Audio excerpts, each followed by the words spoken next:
Merde. Hola, j'espère que vous allez tous très bien. Pour ceux qui sont nouveaux, bienvenue sur ma chaîne.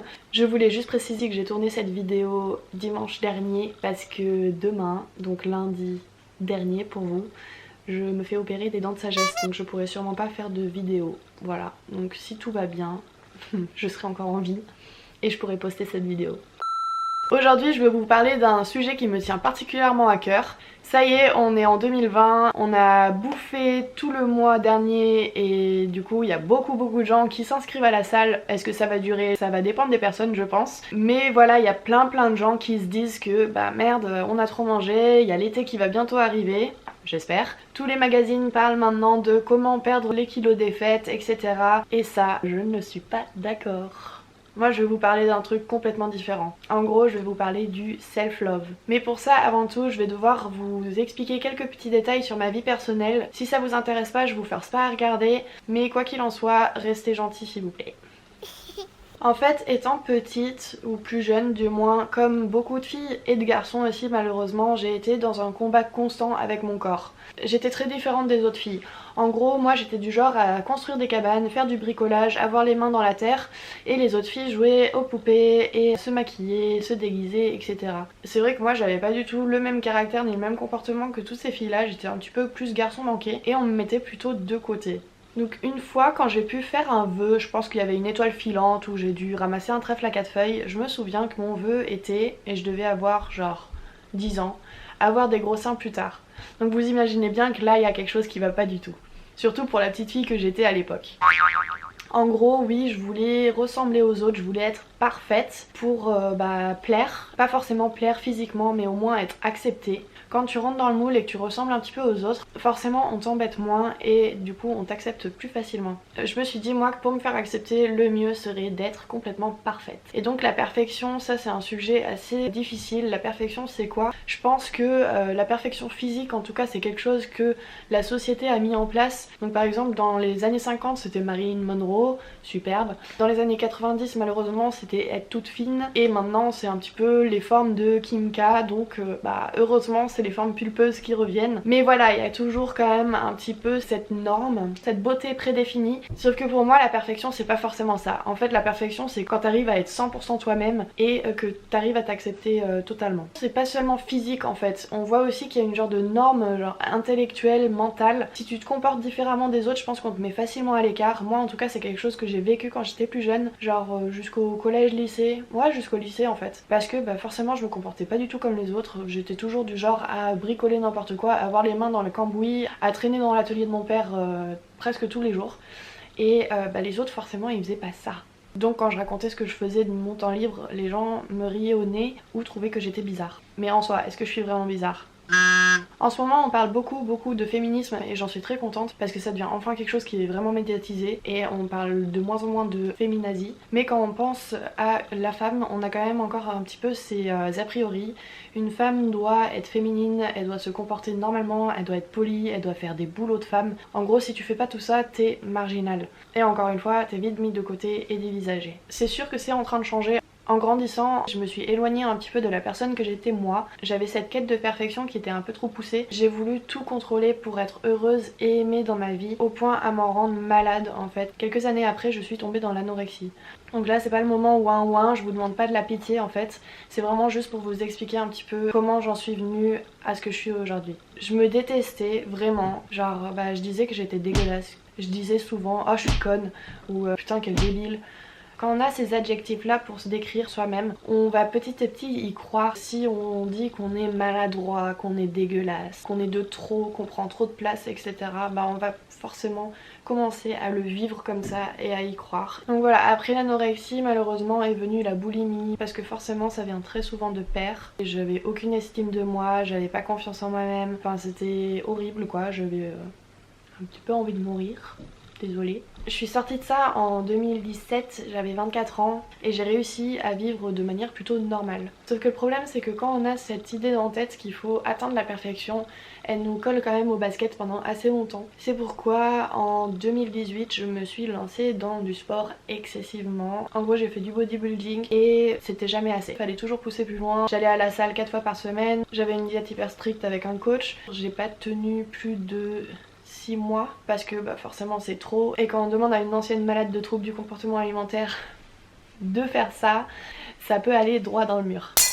Donc j'ai tout lâché et j'avais vraiment cette impression d'échec que encore une fois j'étais pas assez bien, j'arriverais jamais à avoir un cul assez musclé, à avoir une taille assez fine. En fait je me sentais vraiment mal par rapport à ça. Tout ce que je faisais c'était regarder sur Instagram les filles qui étaient super jolies, super bien foutues, et je faisais qu'une seule chose et c'était les envier. Donc là on en vient au self-love. Une expression qui est très en vogue en ce moment. On peut lui donner plusieurs traductions possibles. Le self-love en français c'est l'amour propre, c'est s'aimer soi-même, l'amour de soi, c'est se donner de l'amour. C'est pas en mode narcissique, c'est pas en mode égoïste genre me, myself and I, je m'aime, je suis la meilleure, etc. C'est pas du tout ça quoi. Pour moi le self-love c'est accepter comment on est.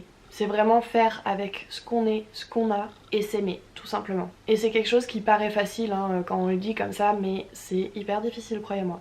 Je me suis rendu compte il y a un peu moins d'1 an que je commençais à m'aimer. Et il n'y a pas eu d'élément déclencheur. C'était vraiment petit à petit, je me suis rendu compte qu'en fait, ah bah tiens, j'aime bien mon corps, même s'il est pas parfait. J'aime bien ces petits bourrelets, ils sont réconfortants. J'ai des poils aux pattes, c'est pas très grave, je les enlèverai la semaine prochaine. Plein de trucs comme ça, et c'est pas que physiquement, c'est aussi mentalement. C'est surtout pas quelque chose qu'on peut forcer. Quand j'étais à l'hôpital pour l'anorexie, on m'avait dit de coller un mot sur mon miroir avec marqué je t'aime dessus, et on m'a dit qu'il fallait que je me le dise en me regardant dans les yeux à chaque fois que je passais devant ce miroir. Lol. C'est pas comme ça que tu vas te dire genre ok je m'aime, salut les gars je m'aime parce que je me suis dit je t'aime ce matin.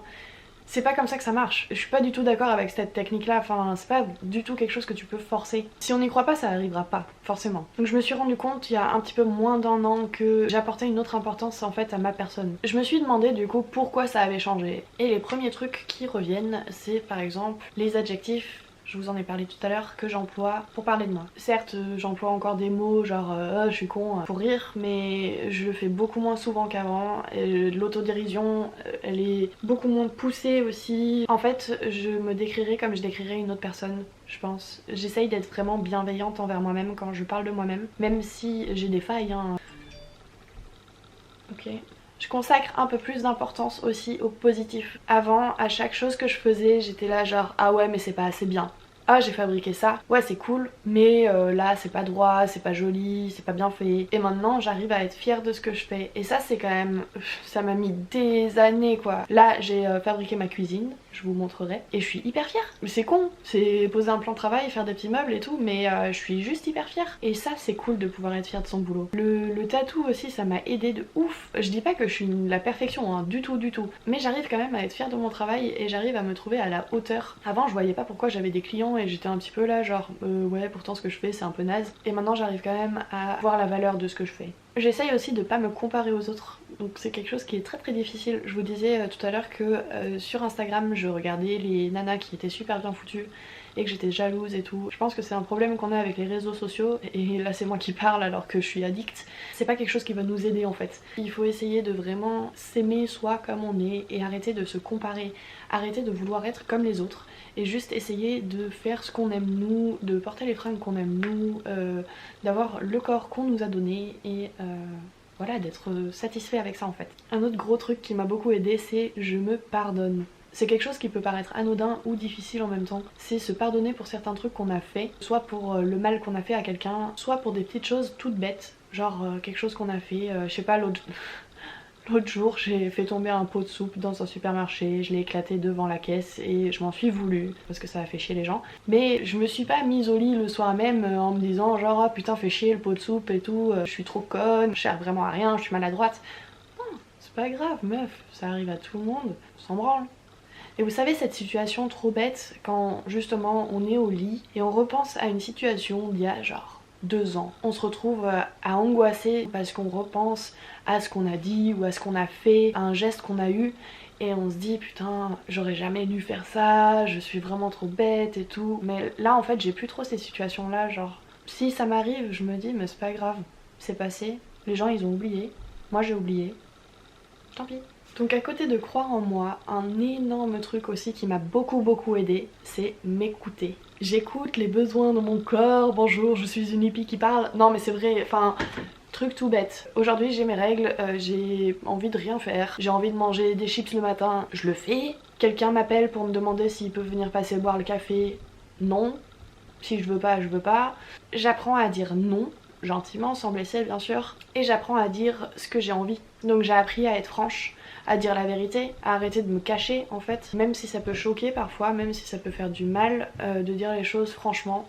Je pense que nous, ça nous fait du bien. Parce que ça sort de notre tête et ça fait un poids en moins. Et puis après sur le physique bien sûr, ça peut toujours être compliqué de s'aimer vraiment et de s'accepter parce que si on s'est dit toute notre vie qu'on était moche et que quand on était petit on nous a dit à l'école qu'on était une grosse vache, on était une calculette, toutes les insultes du monde que les enfants se jettent dessus, ça peut être hyper compliqué de s'aimer physiquement. Je vous demande pas de vous trouver beau, je vous demande juste d'aimer ce que vous êtes. Je vous parlais des bourrelets tout à l'heure. Oui, j'aime mes bourrelets alors qu'il y a un peu plus d'un an je les détestais. Et maintenant, j'ai mes petits bourrelets, je mange mes petites chips parce que ça me fait du bien. Et je suis bien, c'est le corps qu'on m'a donné, je sais que je suis comme ça, je fais avec quoi.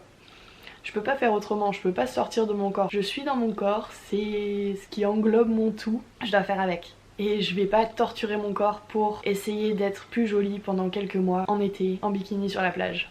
Je sais pas si mon petit blabla vous a aidé, si ça vous a fait du bien d'entendre ces mots. Perso, moi ça m'a fait du bien de parler de ça devant la caméra parce que je me suis encore plus rendu compte de mes valeurs et du fait que je m'aime. Toujours sans être narcissique, hein. C'est un peu un soulagement. Donc peut-être qu'en fait le truc, se dire je t'aime, ça peut marcher. Parce que là c'est un petit peu ce que j'ai fait quoi, me dire je t'aime à la caméra. Donc peut-être que ça peut marcher en fait. En tout cas j'espère que ça vous a plu, peut-être que ça vous aura inspiré, qui sait, n'hésitez pas à me le dire en tout cas. Si vous avez des techniques en particulier pour justement s'aimer un petit peu plus, n'hésitez pas à me le dire aussi. Si vous voulez voir plus de vidéos comme celle-ci, n'hésitez pas à vous abonner, ça me ferait hyper plaisir. Même si c'est superficiel, un abonné en plus, ça touche toujours au cœur. Et n'hésitez pas aussi à aller checker mon Instagram, c'est Bluja. Je vous souhaite plein de bonnes choses et je vous dis à la semaine prochaine et je vous fais des gros bisous.